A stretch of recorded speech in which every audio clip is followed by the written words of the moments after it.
A very good evening to you and thanks for joining us on News 360. My name is Nanekia Mensah Brampa. I am Isa Morning. Coming up, the headlines for tonight. News 360 Headlines is brought to you by Deluxe Paint. Having insecticide spray and coil. Piccadilly Biscuits. And My Life Insurance.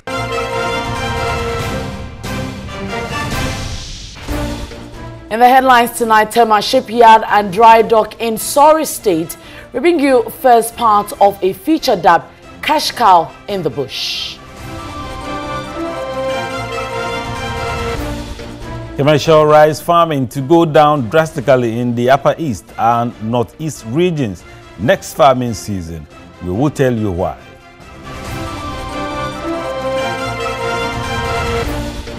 On mission tonight, child marriage and teenage pregnancy still rampant in Kasinat Nankana district of the Upper East region.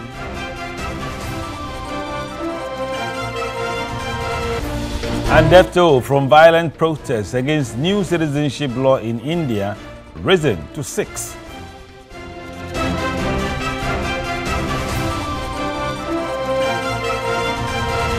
Now, the Tema PSC, Shipyard and Drydock needs 200 million cedis to revamp its ailing operations. After a year-long of failed search for an investor to partner the yard, the facility is fast losing business to competition in the sub-region.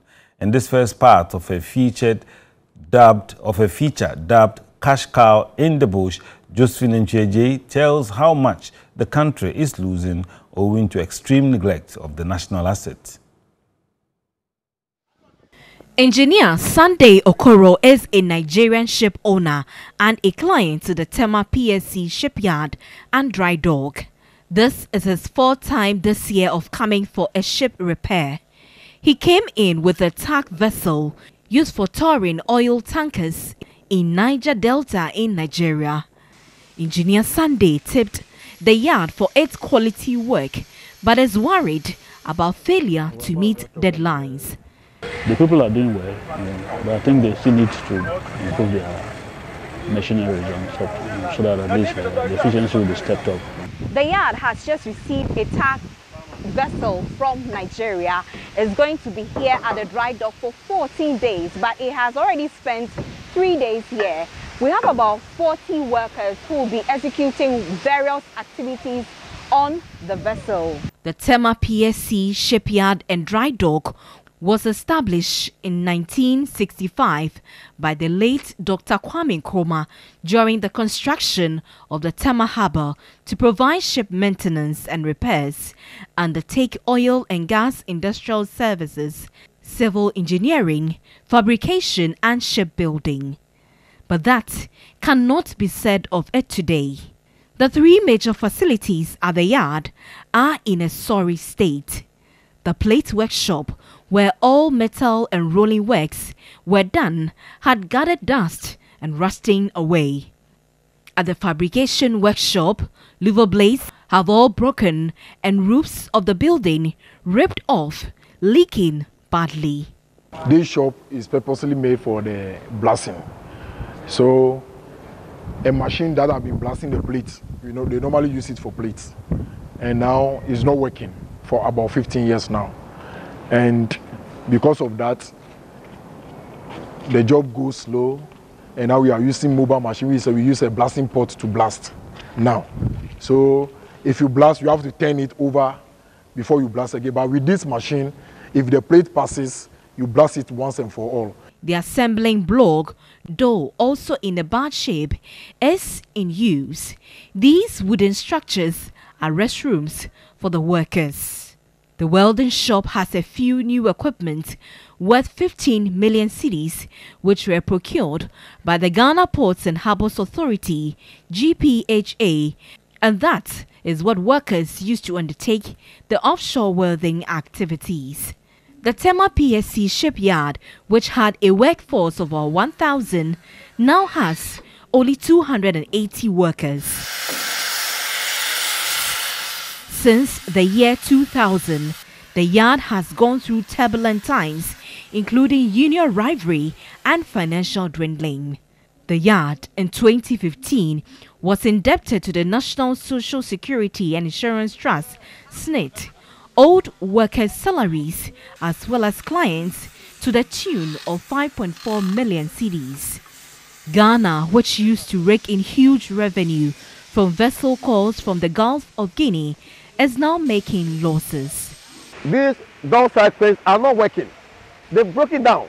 We tried to maintain them until last year. They've all broken down. The job that they do in Senegal for 1 week, we are taking 2 weeks to do it in Ghana because the equipment are not up to modern standards.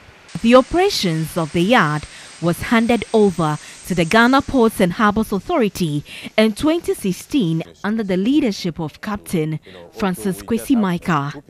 Formed a strong or a revitalized management team, starting with regular management meeting and personally spearheading a marketing team that radically had to get the vessels coming in immediately.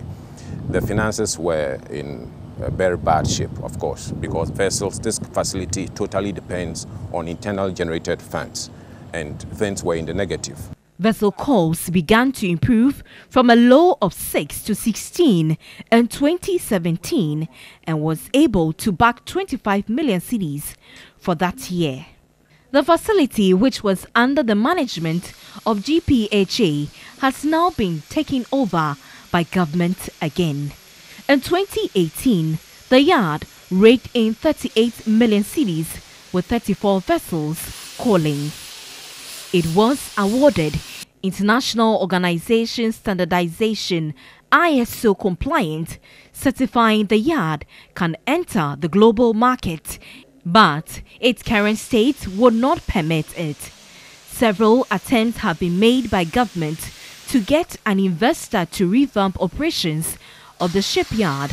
As a result, a transactional advisor was hired. 25 companies submitted bids, but 6 were shortlisted, and Alka Energy topped the bid. But Alka Energy pulled out as a partner. We had information that there are Alka Energy who had already started operations or decided to be part of our oil and gas program, were to be the entity that was to help in bringing up the functionability of the shipyard. We are looking for the members to settle to see how positive that would. But I must say that that lull in getting the investor in-house on time affected the fortunes to a larger extent. It will be noted that Singapore and Malaysia shipyards commenced operation the same period as Ghana, but the two countries have since gone ahead, maintaining the market lead in shipbuilding. Ghana has the largest dry dock and shipyard and used to be leading in the West Africa region, but not anymore. Competition is catching up on us fast. Nigeria, Togo, Senegal, Ivory Coast have all established a yard and business is booming for them. Now business moves straight to these other yards, and thus the current state of the facility is causing us to lose millions of dollars. Josephine Antwi-Adjei, TV3, Tema Shipyard. Well, it's indeed a cash cow in the bush, and that's the first part of Josephine Antwi-Adjei's story. Definitely. So I'm sure we'll be seeing the other part in the subsequent bulletins. There'll be more stories on News 360 after the break on Mission. Stay with us.